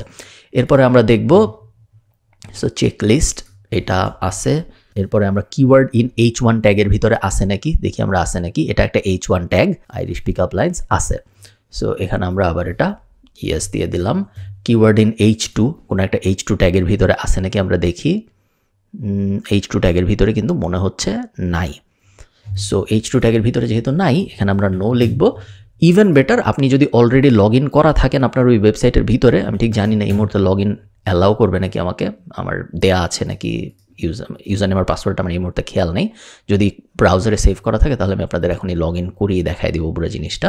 সো আমরা যেই ইউআরএলটায় ছিলাম, ওই ইউআরএলটা যদি আমরা আবার একটু কপি করে এখানে আসি, এখানে এসে তারপরে যদি আমরা এডিট পোস্টে চাপ দিই, এডিট পোস্টে চাপ দিলে সো এইটা ছিল আমাদের H1 হেডিং 1। সো হেডিং 1 আমাদের আছে, আমরা বলছি। হেডিং 2 নাই, আমাদের একটা হেডিং 2 দরকার। সো লেটস বিগিনের জায়গায় let's look at the top 50 Irish pick up lines. পুরোটা সিলেক্ট করে আমি যদি এখান থেকে হেডিং 2 দিয়ে দিই, এই লাইনটা তার মানে আমার তখন দরকার নেই, এবং তারপরে আপডেট। সো এখানে অ্যাকচুয়ালি আমি এটা অ্যাড করে ফেললাম। মেটা ডিসক্রিপশন কিওয়ার্ডটা কভার করে নাকি? মেটা ডিসক্রিপশন কি জিনিস আপনারা সবাই জানেন। আমি যদি ক্যাট ফুড লিখে সার্চ দিই, এই জিনিসটাকে বলে মেটা টাইটেল, এই জিনিসটাকে বলে এই যে এই নীল রঙের যে জিনিসটুকু, এটুকে বলে টাইটেল, এবং এই টাইটেলের নিচে যে জিনিসটুকু আসে এটুকে বলে মেটা ডিসক্রিপশন। আমরা চাই আমাদের যে কিওয়ার্ডটা, আমাদের কিওয়ার্ড এখানে কি ছিল, আইরিশ পিক আপ লাইন্স, এটা এই মেটা টাইটেলের ভিতরেও থাকুক, এটা ডিসক্রিপশনের ভিতরেও থাকুক। এটা আমরা কীভাবে এনশিওর করব? বিভিন্ন আপনি কোন প্ল্যাটফর্মে ওয়েবসাইট বানিয়েছেন বা আপনার ক্লায়েন্টের কোন প্ল্যাটফর্মে ওয়েবসাইট, ওটার উপর ভিত্তি করে একটু চেঞ্জ হবে। আমি যে এই ওয়েবসাইটটা যেরকম ওয়ার্ডপ্রেসে বানানো, সো ওয়ার্ডপ্রেসে বিভিন্ন প্লাগইন পাওয়া যায়, ওই সব প্লাগইন এখানে একটা অ্যাড করে এখান থেকে আপনি মেটা টাইটেল এবং মেটা ডিসক্রিপশন বসাই দিতে পারেন। ইয়োস্ট অনেক পপুলার, র্যাঙ্ক ম্যাথ অনেক পপুলার, একটা দিয়ে করলে হলো খুব একটা ম্যাটার করে না। আপনি যদি শপিফাইয়ের যে ক্লায়েন্ট আসছে সে যদি শপিফাইয়ের হয়, শপিফাইয়ের নিজেদের প্লাগইন সলিউশনস আছে এই বিষয়ে সলভ করার জন্য, ওয়েব ফ্লোর আলাদা আছে, উইক্সের আলাদা আছে, যেই প্ল্যাটফর্মেরই ক্লায়েন্ট সেই প্ল্যাটফর্মের আলাদা সলিউশনস আছে মেটা টাইটেল এবং মেটা ডিসক্রিপশন যুক্ত করার জন্য। সো আমি এখন করে দেখাইলাম না, বাট আমি ধরে নিলাম যে আপনি এই প্রবলেমটা পাইছেন এবং তারপর আপনি এটা সলভ করছেন। এরপর হলো ইউআরএল স্লাগ কিওয়ার্ডটা কভার করে নাকি? এটা হলো ইউআরএল স্লাগ। ইউআরএল স্লাগ মানে হলো ইউআরএলের পরবর্তীতে যা যা আসে। সো আপনার মেইন ইউআরএলটা হলো emeralddiary.com, এর পরবর্তীতে যা যা আসছে /best irish pickup lines that will get you a date guaranteed, এই যে স্ল্যাশের পরের পার্টটুক এটুকে বলে স্লাগ। সো আমাদের কিওয়ার্ডটা কি আইরিশ পিক আপ লাইন্স, এই স্লাগটার ভিতরে আছে, এই যে আইরিশ পিক আপ লাইন্স আছে। So yes, page has enough content compare to competitors. এটা বোঝার জন্য আমরা কি করব? আমরা ফার্স্টে এই জিনিসটা লিখে গুগল করব। গুগল করে আমরা দেখব আমাদের কম্পিটিটর যারা, এই মুহূর্তে আমরাই অ্যাকচুয়ালি 1 নম্বরে। সো এই পেজের আসলে কোনো অন পেজ অপটিমাইজেশন দরকার নেই, সব কিছু ঠিকঠাক আছে।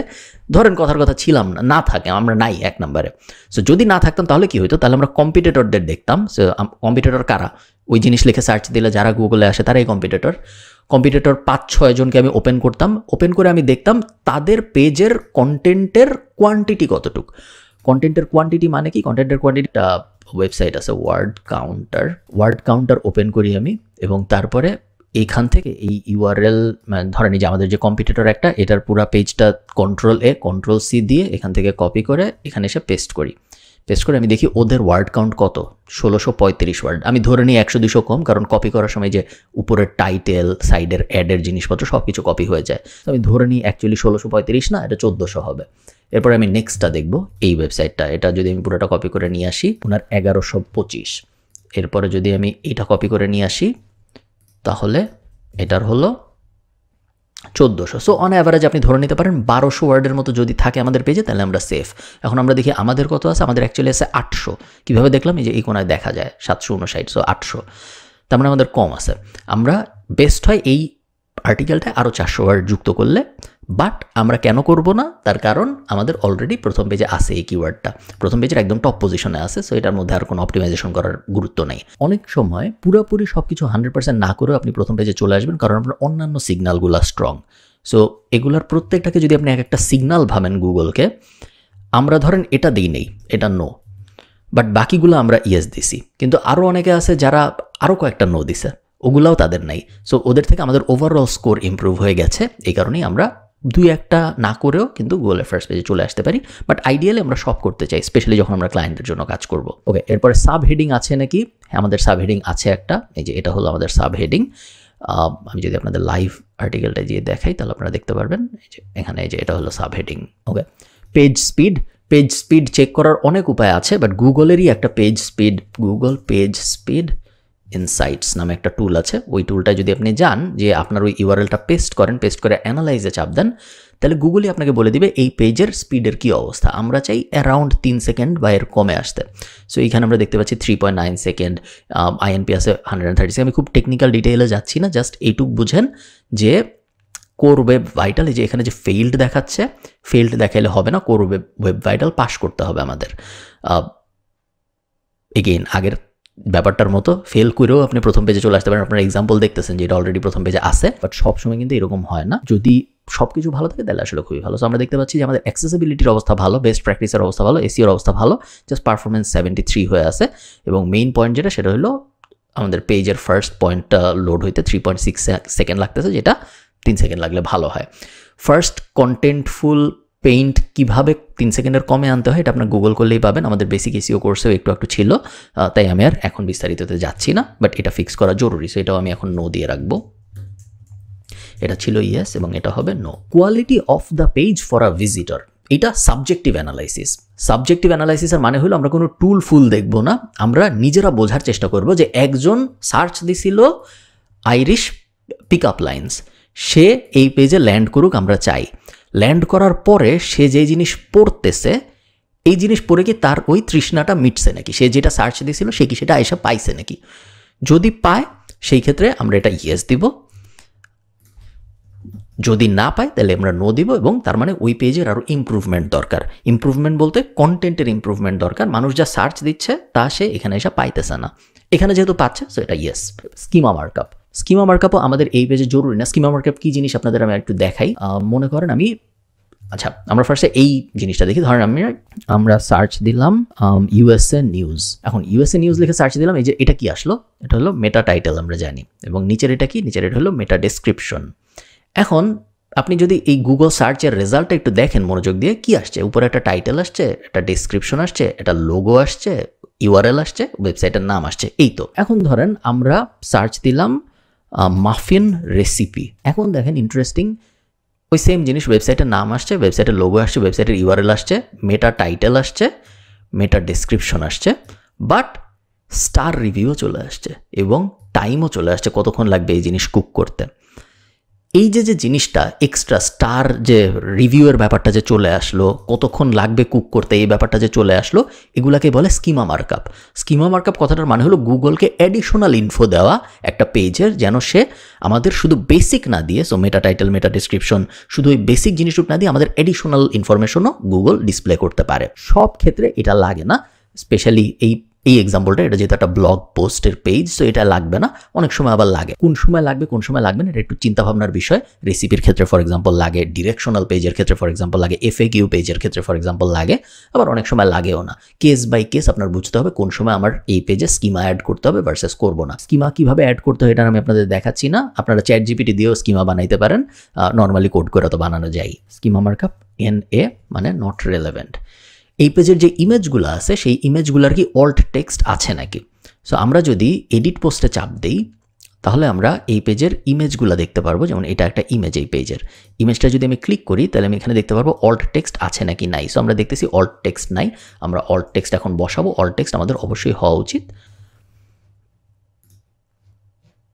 অল্ট টেক্সট আমাদের অবশ্যই হওয়া উচিত ওই কিওয়ার্ডটা, ঠিক আছে, যেই কিওয়ার্ডটা আমরা র্যাঙ্ক করতে চাই। সো এই কিওয়ার্ডটা আমরা অল্ট টেক্সট হিসেবে অ্যাড করলাম এবং আপডেট দিলাম। এখন আমাদের ইমেজে অল্ট টেক্সট আছে। যদি 2টা বা 3টা ইমেজ থাকতো সেই ক্ষেত্রে আমরা কিওয়ার্ডের বিভিন্ন ভ্যারিয়েশন ইউজ করতাম বিভিন্ন অল্ট টেক্সটের জন্য। Has at least 1 video to cover the topic. এটা আমি আপনাদের এখন দেখাইতে পারবো না, বাট আইডিয়ালি আমরা চাই প্রত্যেকটা পেজে অ্যাটলিস্ট একটা ভিডিও থাকুক ওই টপিকটার ব্যাপারে। ভিডিও অনেক সময় দুনিয়ায় থাকেই, বাট আমরা যেটা চাই আইডিয়াল হবে যেটা, সেটা হলো এই বিষয়ে একটা ভিডিও নিজেরাই বানায় ওই ভিডিওটা এখানে ইউটিউবে আপলোড করে সেই ইউটিউবের লিঙ্কটা এখানে এমবেড করে দিলে। ভিডিও কিভাবে বানাবো, এখন যেহেতু এআই এর যুগ চলে আসছে, আপনি 11 ল্যাবস থেকে অডিও নেবেন আপনি, অথবা invideo.ai থেকে আপনি পুরাটাই একবারে করায় ফেলতে পারবেন। বাট একটু ম্যানুয়ালি যদি আপনি করতে চান, আপনি 11 ল্যাবস থেকে অডিও নেবেন এবং তারপর ক্যাপকাট অথবা ফাইনাল কাট প্রো অথবা অ্যাডোবি প্রিমিয়ার প্রো থেকে ভিডিওটা বানাবেন। ভিডিওটা একটা নর্মাল ইউটিউব চ্যানেলে আপলোড হবে এবং ওই ইউটিউব চ্যানেলের ওই আপলোডের পাবলিশড লিঙ্কটা এমবেড হিসেবে এই পেজে বসে যাবে, যেন গুগল আরেকটু ক্লিয়ার হয় যে এই পেজটা তার মানে আসলেই এই কিওয়ার্ডটা নিয়ে কথা বলতেছে, কারণ এই কিওয়ার্ডের উপরে ওর একটা ভিডিও আছে এই পেজের ভিতরে। ওকে, এরপরে এটা আমি আপাতত করলাম না, বাট এটা করা উচিত। এরপরে body has keyword but no stuffing, মানে হলো যেই কিওয়ার্ডটার জন্য আমরা র্যাঙ্ক করতে চাই ওই কিওয়ার্ডটা এই বডির ভিতরে কয়বার আছে। দেখেন কয়বার আছে, আমি Ctrl+F দিয়ে সার্চ দিলাম, এখানে একবার আছে, আর কোথাও কিন্তু নাই, 2বার আছে টোটাল। এখানে একবার আছে, এখানে একবার আছে এবং টাইটেলে একবার আছে, 3বার আছে অ্যাকচুয়ালি টোটাল। এখন কতবার দিলে আসলে ভালো, এটার কোনো সায়েন্স নাই, এটা পুরোটাই একটা আর্ট। আপনি এই যে এখন 3বার দিছি, যদি কাজ না হইতো, এখন তো অলরেডি গুগলের ফার্স্ট পেজে আছে এটা, যদি না থাকতো তাহলে আমি আরও 2বার দিতাম, দিয়ে দেখতাম আসে নাকি। এবার যদি না আসে তাহলে আরেকবার দিতাম, তারপরে আমি পেজের কন্টেন্টের লেন্থটা আরেকটু বড় করে দেখতাম কাজ হয় নাকি। এবং প্রত্যেকবার আমি আগের ভিডিওর আগের পার্টে যেটা আমি আপনাদের দেখালাম যে আমরা ইন্ডেক্সেশন রিকোয়েস্ট করতাম। আপনি একটা পেজের অন পেজ এসইও পুরোটা করবেন একদিন, করে আপনি ওই পেজটা সার্চ কনসোলে যে ইন্ডেক্সের রিকোয়েস্ট দিবেন। ইন্ডেক্সের রিকোয়েস্ট দেওয়ার পরে so on page optimised yes, last submitted to index, আমি এখানে আসবো, এখানে এসে আমি যে ইন্ডেক্সের এখানে একটা ইন্ডেক্সের রিকোয়েস্ট দিব, রিকোয়েস্ট ইন্ডেক্সিং, এবং তারপরে আমি এখানে লিখে দিব last submitted indexing request February 26th। এটা আমি কেন লিখতেছি, যাতে আমি বুঝি পরের দিন এসে যে লাস্ট ফেব্রুয়ারির 26 তারিখ আমি এই পেজের অন পেজ অপটিমাইজেশন করছিলাম, এবং ফেব্রুয়ারির 26 তারিখের পরবর্তীতে যদি আমি দেখি আমার র্যাঙ্কিং ইমপ্রুভ করছে, আমি তো কিওয়ার্ড আলাদা করে ট্র্যাকই করি। সো আমি যদি দেখি ফেব্রুয়ারির 26 তারিখের পরে র্যাঙ্ক ইমপ্রুভ করছে, তার মানে হলো আমি অন পেজের যে কাজকর্মগুলো করছি ওগুলো কাজ হয়েছে, এই কারণেই তো কিওয়ার্ড ইমপ্রুভ করছে। যদি আমি দেখি কিওয়ার্ড ইমপ্রুভ করেনি, উল্টা পিছায় গেছে, তার মানে হলো অন পেজের যা যা কাজকর্ম আমি করছি ওগুলো ব্যাকফায়ার করছে।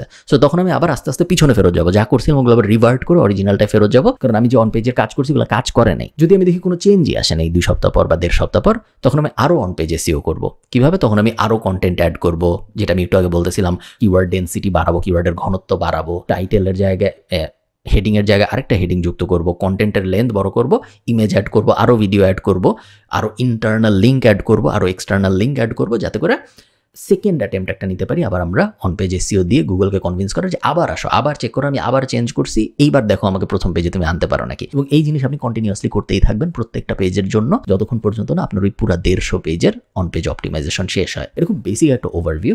অন পেজ অপটিমাইজেশন অ্যাকচুয়ালি আরও বেশি কমপ্লিকেটেড এবং অনেক ক্ষেত্রে টাইপ অফ ওয়েবসাইটের জন্য এক ওয়েবসাইটের জন্য এক রকম অন পেজ এসইওর বিষয় চলে আসে। যেমন ধরেন একটা ই-কমার্সের শপ পেজ যদি হয়, ওটা আপনি আননেসেসারিলি লম্বা করতে পারবেন বা ওটার মধ্যে হয়তো একটা ভিডিও আপনি অ্যাড করে ফেলতে পারবেন না। সো অনেক সময় এটা একজন এসইও এক্সপার্টের নিজের জাজমেন্টের উপরে যে এই জায়গায় আমি সর্বোচ্চ কি করতে পারি। আমি সবসময় যখন এসইও নিয়ে আগে আমি শিখাইতাম তখন আমি একটা জিনিস খুব বলতাম যে একটা পেজ যদি হয় পুরা সাদা, তাহলে ওই পেজের লোডিং স্পিড হবে 100%।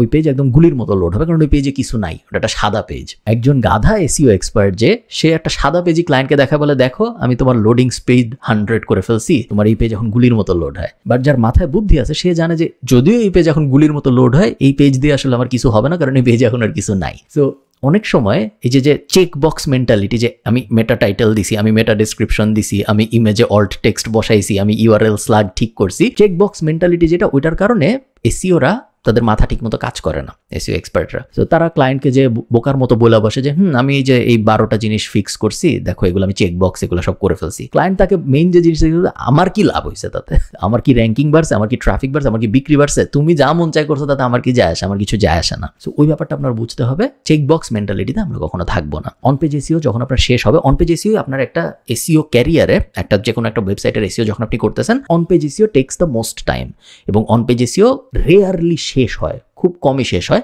বাট যদি কখনো এরকম হয় যে আপনার অন পেজ এসইও শেষ হয়ে গেছে, সেই ক্ষেত্রে আপনার মানে অন পেজ এসইও শেষ কখন হবে, যখন যেই 100 কিওয়ার্ড আপনি টার্গেট করছেন প্রত্যেকটা কিওয়ার্ড গুগলের টপ 3-তে চলে আসছে, তার মানে আপনার অন পেজ এসইও শেষ হয়ে গেছে। এরপর আপনার আবার কিওয়ার্ড রিসার্চ করে আরও 100 কিওয়ার্ড বের করতে হবে, কারণ এই 100 কিওয়ার্ডের জন্য যে পেজগুলো ছিল ওগুলো আপনি সব র্যাঙ্ক করে ফেলছেন। বাট এটা খুব রেয়ারলি হয়, শর্ট স্প্যানে তো হয়ই না, অ্যাটলিস্ট কয়েক বছর সময় লাগে এটা হতে। সো অন পেজ এসইও আপনি সব কিছু ঠিকঠাক থাকলে করতেই থাকবেন একটা ওয়েবসাইটের। নেক্সট যে কাজ আপনি করবেন অন পেজ এসইও মোটামুটি সর্ট হওয়ার পরে, সেটা হলো অফ পেজ এসইও। একটা এসইও প্রজেক্টের অন পেজ শেষ হওয়ার পরে আপনার হাতে একটা কাজই বাকি থাকে, অ্যাকচুয়ালি 2টা কাজ বাকি থাকে। সে 2টা কাজের মধ্যে যে প্রাইমারি কাজ সেটা হলো of page SEO. Of page SEO বলতে নামটা শুনে আপনি বুঝতে পারতেছেন এমন সব অ্যাক্টিভিটি যেটা আপনি অফ সাইটে করেন। অফ সাইট মানে হলো আপনি নিজের ওয়েবসাইটের উপরে করেন না, অন্যান্য ওয়েবসাইটের উপরে করেন, সেটাকে আমরা বলি of page SEO. Of page SEO বলতে আসলে অনেক কিছুই বোঝায়, বাট মেইনলি 2টা জিনিস আমরা কাউন্ট করি অফ পেজ এসইওর দুনিয়ায়। একটা হলো সাইটেশনস এবং একটা হলো ব্যাকলিংকস। সাইটেশনস কীভাবে বানাতে হয় এটা নিয়ে আমার পরিপূর্ণ একটা ভিডিওই আছে ইউটিউবে, একদম যে গরু গাধা কিছু পারে না সেও ওই ভিডিও দেখলে কিছু পারার না থেকে সাইটেশন এক্সপার্ট হয়ে যাবে সাইটেশন বানানোর। সো এটা আমি এই বিষয়ে কভার করতেছি না, বাট সাইটেশন ফার্স্টে বানাইতে হবে আপনার। এরপরে যে স্টেপটা সেটা হলো ব্যাকলিংক। ব্যাকলিংক কি জিনিস? ব্যাকলিংক সবচেয়ে সহজভাবে বোঝার উপায় হলো অন্যান্য ওয়েবসাইট থেকে আমার ওয়েবসাইটে পাওয়া ভোট। মানে হলো অন্যান্য ওয়েবসাইট যখন তাদের নিজেদের ওয়েবসাইটে কোনো একটা কিছু পাবলিশ করে এবং সেই পাবলিশিংয়ের ভিতরে যখন আমার ওয়েবসাইটের একটা লিঙ্ক দেওয়া থাকে সেটাকে আমরা বলি ব্যাকলিংক। একটা ব্যাকলিংক পাওয়া কেন জরুরি? কারণ আমি নিজে তো নিজের ওয়েবসাইটে নিজের ব্যাপারে ভালো কথা বলবোই, বাট অন্যান্য ওয়েবসাইট যখন আমার ওয়েবসাইটকে রেফারেন্স হিসেবে ইউজ করবে বিভিন্ন সময়ে, গুগল ওইটাকে একটা সিগন্যাল হিসেবে দেখে এবং বোঝে যে হ্যাঁ ও শুধু নিজেই নিজেকে নিয়ে ভালো কথা বলে না, অন্যান্য জায়গায় যখন কথাবার্তা হচ্ছে তারাও এই ওয়েবসাইটের কথা মেনশন করে, এই ওয়েবসাইটের লিঙ্ক তাদের ওয়েবসাইটে পাওয়া যায়। সো এই ওয়েবসাইটটার এই পেজটাকে মনে হয় একটু উপরের দিকে নেওয়া উচিত। এই ব্যাপারটাই ব্যাকলিংক। ব্যাকলিংক বানানোর অনেক উপায় আছে এবং আমাদের বেসিক কোর্সে আমরা যা যা কভার করছি এর বাইরে আসলে কোনোভাবে আপনার যেতে হবে না, ওগুলোর মধ্যে আপনি থাকলেই হবে। বাট বেসিক্যালি একদম বয়েল ডাউন করে যদি আমি আপনাদের বোঝাই, ব্যাকলিংক পাওয়ার একটাই মেজর উপায়, সেটা হলো গেস্ট পোস্ট নেওয়া। গেস্ট পোস্ট অনেকভাবে নেওয়া যায়, বাট ইন্ডাস্ট্রি প্র্যাকটিস যেটা, সব এজেন্সি যেটা করে ইনক্লুডিং আস, আমরা গেস্ট পোস্ট বেশিরভাগ সময় কিনি। এবং গত 6 বছরে আপনারা যারা এসইও নিয়ে অনেকদিন কাজকর্ম করেছেন তাদের এক্সপিরিয়েন্স হয়ে যাবে এই জিনিসে, বাট যাদের এক্সপিরিয়েন্স নাই নতুন তাদেরকে বলতেছি যে বিভিন্ন ওয়েবসাইটের সাথে আস্তে আস্তে কানেকশন বিল্ড হয়ে যায় এবং বিভিন্ন ভেন্ডরের সাথেও আস্তে আস্তে কানেকশন বিল্ড হয়ে যায়। একটা ব্যাকলিংকের বা লিঙ্ক বিল্ডিং এর দুইটা একই জিনিস, একটা আলাদা ইন্ডাস্ট্রি আছে। আপনি যদি হঠাৎ করে যে ওই ইন্ডাস্ট্রিতে বলেন যে আমার একটা ক্লায়েন্ট আছে, এই ক্লায়েন্ট একটা ডেন্টিস্ট, সো আমার হেলথ রিলেটেড ওয়েবসাইট থেকে ব্যাকলিংক লাগবে, আপনি দেখবেন অনেক ভেন্ডর আছে, অনেক সেলার্স আছে যাদের কাছে হাজার হাজার হেলথ রিলেটেড ওয়েবসাইট আছে। কিভাবে আছে? তারা তাদের বিজনেসটাই ওইটা যে তারা বিভিন্ন অন্যান্য হেলথ ওয়েবসাইটের কাছে যে বলে তোমার ওয়েবসাইটে আমি একটা আর্টিকেল পাবলিশ করবো, বদলে তোমাকে এত টাকা দিব, শর্ত ওই আর্টিকেলটার ভিতর থেকে আমাকে একটা লিঙ্ক দিতে হবে। ওটাই তাদের ব্যবসা। এবং বেশিরভাগ এজেন্সি, আমি ইন্টারন্যাশনালি যেহেতু কাজ করি, আমি আয়ারল্যান্ডে 7 বছরের মতো এজেন্সি চালাচ্ছি।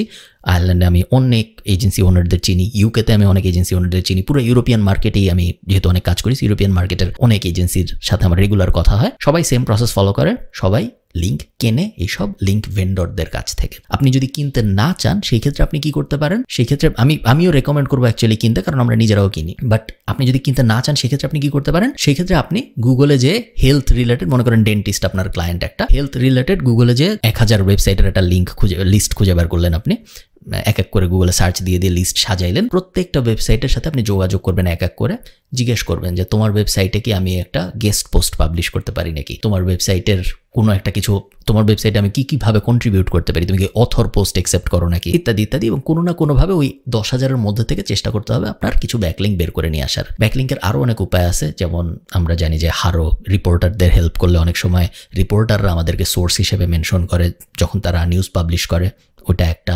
এরকম আরও টুকটাক অনেক মেথড আছে ব্যাকলিঙ্কের, বাট লাইক 90% অফ দ্য টাইমে ব্যাকলিঙ্ক বলতে মূলত গেস্ট পোস্টকে বোঝানো হয় আপনার সাইটেশন শেষ করার পরে। ব্যাকলিঙ্কটা কোন পেজে যাবে? আপনার ওয়েবসাইটে তো অনেক পেজ আছে, তার মধ্যে কোন পেজে আসলে আপনি ব্যাকলিঙ্কটা পাঠাবেন, সেই পেজেই আপনি ব্যাকলিঙ্কটা পাঠাবেন যেই পেজটা অন পেজ এসইও করার পরেও কিওয়ার্ডটা উপরের দিকে উঠতেছে না। যেই পেজটা অলরেডি ভালো র্যাঙ্ক করে আছে কোনো একটা কিওয়ার্ডের জন্য, ওই পেজে তো আর ব্যাকলিঙ্ক পাঠায় কোনো লাভ নেই। যেমন আমরা একটু আগে যে এক্সাম্পলটা দেখতেছিলাম আইরিশ পিকআপ লাইন্স, ওই পেজটায় আমি কখনোই ব্যাকলিঙ্ক পাঠাবো না, কারণ ওটা অলরেডি আইরিশ পিকআপ লাইন্স লিখে সার্চ দিলে গুগলের ফার্স্টে চলে আসে। ওইটা যদি গুগলের ফার্স্ট পেজে না থেকে গুগলের 6 নম্বর পেজে থাকতো এবং আমি যতই অন পেজ এসইও করি ওটা আর আগায় না, তখন আমি ব্যাকলিঙ্ক ইউজ করতাম ওটাকে পুশ করার জন্য। ব্যাকলিঙ্ক সবসময় লাস্ট স্টেপ হয় আমাদের কোনো কিছু পুশ করার জন্য, তার কারণ ব্যাকলিঙ্ক কস্টলি এবং ব্যাকলিঙ্কের সময় বেশি লাগে, সেই কারণে ওটা আমরা লাস্ট স্টেপ হিসেবে ইউজ করি। লাস্ট আমি একটা ব্যাপার বলে এই পুরো কোর্স শেষ করব, সেটা হলো একদম শুরুতে আমি যে জিনিসটা আপনাদের বলছিলাম যে এসইও এমন একটা জিনিস যেটা সারা জীবন আপনি নিজে নিজেই শিখতে থাকবেন। বাট এসইও এমন জিনিস না যে আগামী বছর যে আপনার মনে হবে যে